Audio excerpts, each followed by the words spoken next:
welcome to my channel. DM Electrical Tutorial.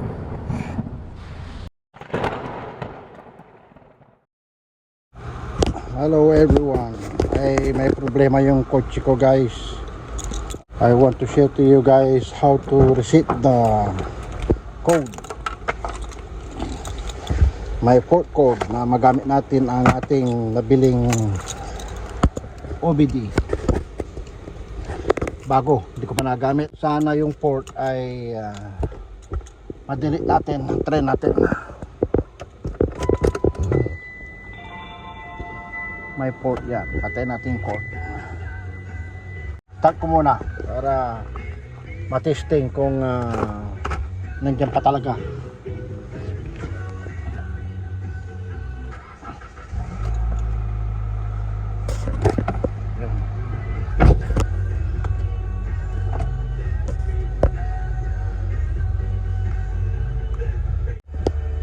Mayroong engine fault.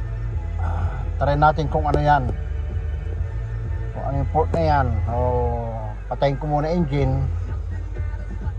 Okay. Turn off yung stereo. Hindi maingay. Nandito yung silong ng ano, yung saka ng scanner natin dyan. Si silong. Okay. Alright. May manual naman. Nabasa ko na. So, alam ko na gamitin. Okay. Yung OBD natin.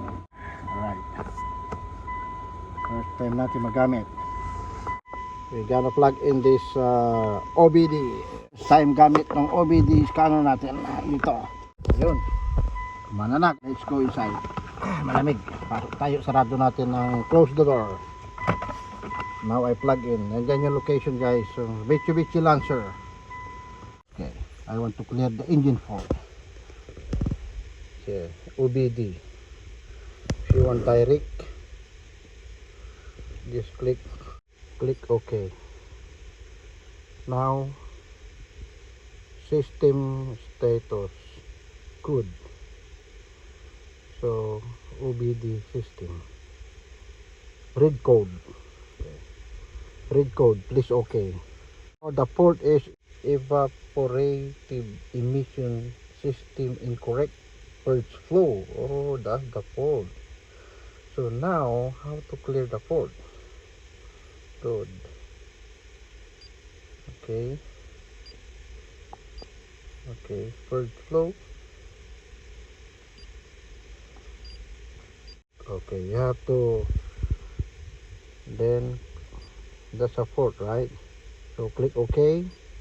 How to erase? We have to go this arrow. This one, move here, and then what's that? Clear. Okay, we need to clear the code fault. This OK. So erase trouble code. Are you sure? Of course, yes. How to press yes here? Okay. So ayos na, guys. The code is deleted. Alright, no more fault. I cleared the fault, so you have to press OK. Erase trouble code. Are you sure? Yes. Erase code? Yes. So erasing code. So code is done, right? Engine fault is deleted. Now, but before you delete, you have to turn on the key, ignition on only. Don't start the engine. Just turn on the key before you scan the code and delete. So what is this for? Vehicle information. Click OK. So vehicle ID number, calibration ID number. Okay, let's go back. Exit. So what you're looking for? Press down the arrow. Oxygen sensor. Click OK. Monitor test. Okay, so rates, threshold, low switch, high switch, rates. Okay, so no part, just evap. Press exit. So mode, what is that for? Anyway,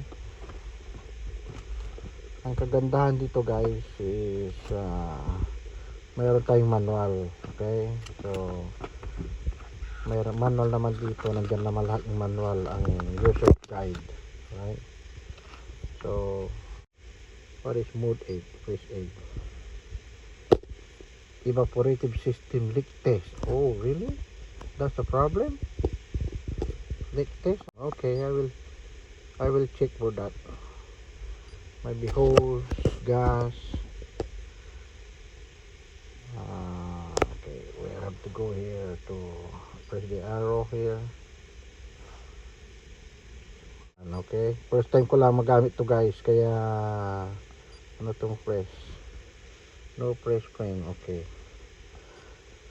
first time ko lang magamit tong nabinamanuhan ko tong code ko guys. Alright, so okay. No code R stored in the model. Okay, yes, I alright, code is gone, right? Finish. Thank you OBD, you helped me. Now I know how to clear the foam. So evaporator system, I will find out now how to solve. Okay guys, ganun lang ang kuha ng OBD. Bumili na kayo, mag-order na kayo, mura lang. Alright, para hindi na kayo pupunta sa mga mechanic, we will charge you a lot of money for this. Okay guys, have a great day, bye.